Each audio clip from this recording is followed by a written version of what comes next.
We're building a tiny house, and we'd love to take you guys along on our adventure. So come on, come on, come on. Don't be scared. Come on. We have definitely decided together that this is a good plan for us, and it works for us. And she definitely was the one that brought this to me. I didn't come up with the idea, and I can't take any credit for initiating. She came to me and went, here's this thing they're doing, and what do you think? And it fit in great with where we were in our lives. We were ready to simplify things. We were ready to, settle down in the sense of not, hitting a nine to five every day. Not in the sense of sitting in one space or one spot. That doesn't really work for her anyway. So, as new retirees, I'm sure you've been asked numerous times, why a tiny house? Why not an RV? Why not rent something? Why not just buy a condo somewhere? Why did you guys decide on tiny? Why not an RV? We looked at several of those, and we entertained that idea too. So it wasn't like we didn't even take a look. And I guess what I can say about that is some people shun tiny and they ain't checked it out. At least we are going tiny and we've checked out the RV side of it. So it didn't work for us for a couple of reasons. One, and the main thing was you just could not customize it for the way that we want to do it. In order to do that, you would have been into some serious money.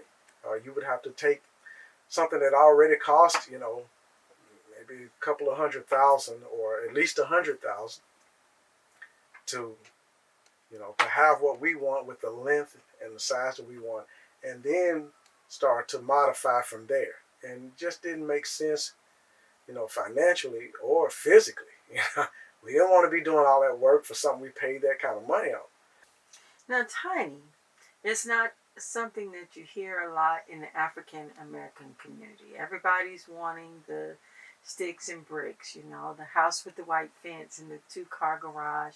What would you say to your kids? What would you say to the African American community about maybe even looking into going tiny and the minimalist lifestyle, and what you've learned during your research, where it may benefit them to just, look into it?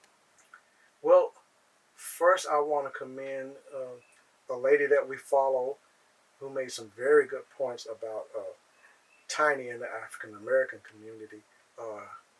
Her name is Gypsy Soul, and I don't know if she still does vlogs or not, but she was actually interviewed about that particular subject, and she made a very good point that the reason, first of all, that it's shunned so much by the African American community is a lot of us are just 2 or 3 generations from being cramped in a small space and not having the option of space and design and things the way you wanted, having to take what was available or what you could afford on the salary that we have, and so it's not something that's embraced because we're still trying to achieve a lot of the things that other races have already done for decades. And so that's part of the reason, I do believe, because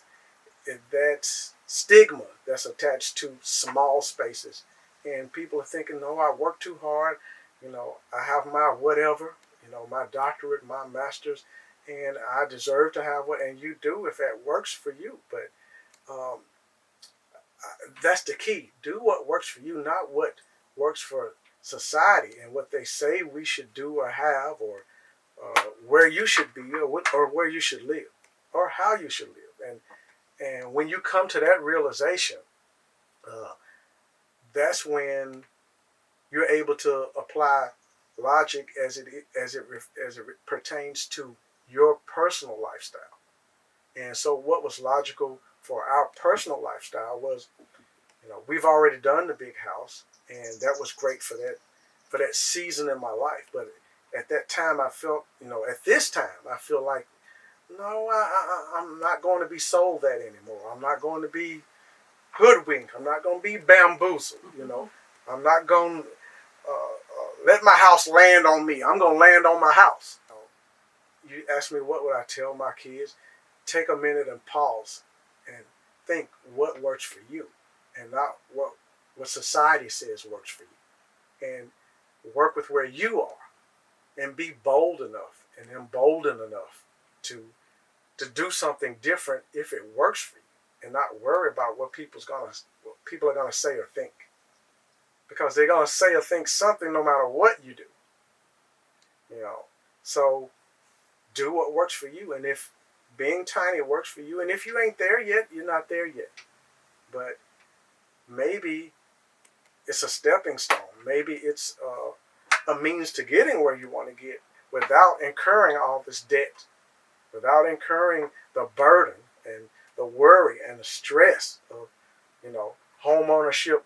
Not to say that you won't have any problems with a tiny. You don't have problems with any house, but if your financial stability is not at the place it should be, it's going to be a lot more worry and a lot more stress. And maybe this tiny gets you in a position to where it minimizes that stress, to where your mortgage really is only 20 or 30% of your income, and you're comfortable with that because you've managed to save while you were living in this tiny house thousands of dollars.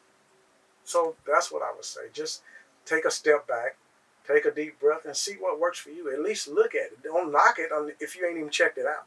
Now, the comment was made to your wife that 45 feet wasn't all that tiny.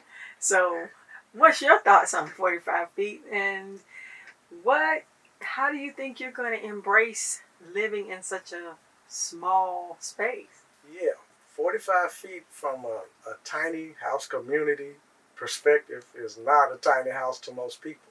Most people have a 25, 30 foot tiny house, and that's adequate size for most people. But I guess I have to refer back to what I said. Do what works for you. So we went and stayed in a tiny house, and we did what worked for us. We stayed in one that was actually 40 feet, and we noticed some things that would not work within that 40-foot constriction. Wow. Sounds like you guys have really done your research and you're really invested. You seem very happy about your decision. I understand that you are already under build. It's awesome, and we're excited about it. My wife can't wait to decorate. I know she's waiting for all this stuff to really be over. I know she's excited about the building process and all that, but she wants to get in there after these walls are up and put some stuff on it and put some stuff in some corners, and so we can fight about space and all that, because my perspective is a little different. Mine is more functionality and logical thinking, and I don't want to have to go around this vase, and I could just go straight. And now I got to do this because it's cute. So we have to have our happy medium and meet in the middle, logic versus cute, and I think we'll be able to work it out and make it look pretty awesome and functional and logical all at the same time.